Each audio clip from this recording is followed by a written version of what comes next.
La table. Émilie est Innu, sa famille d'accueil aussi, de la même communauté sur la Côte-Nord.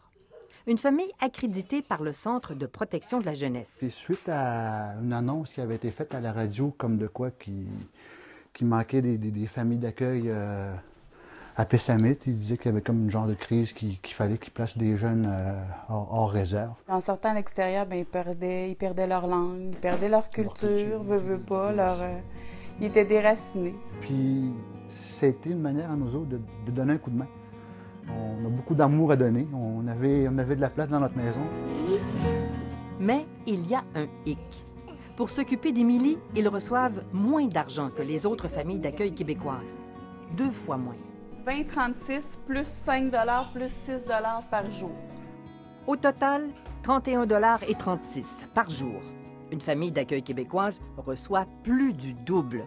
Au minimum, 71 par jour, selon les barèmes de la Fédération des familles d'accueil.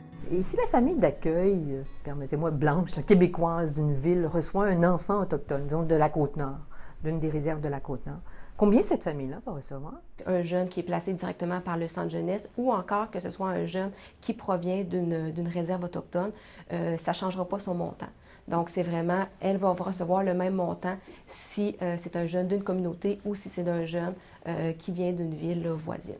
Autrement dit, si Émilie était placée au village voisin, sa famille d'accueil serait mieux payée qu'ici, sur la réserve. Des familles d'accueil Innu ont découvert cela dernièrement. C'est absolument une injustice, moi, je trouve, quand que... Tu sais, on a suivi les mêmes critères d'admission pour être famille d'accueil. On a passé les mêmes tests, la même maison, c'est la même affaire. C'est le même enfant.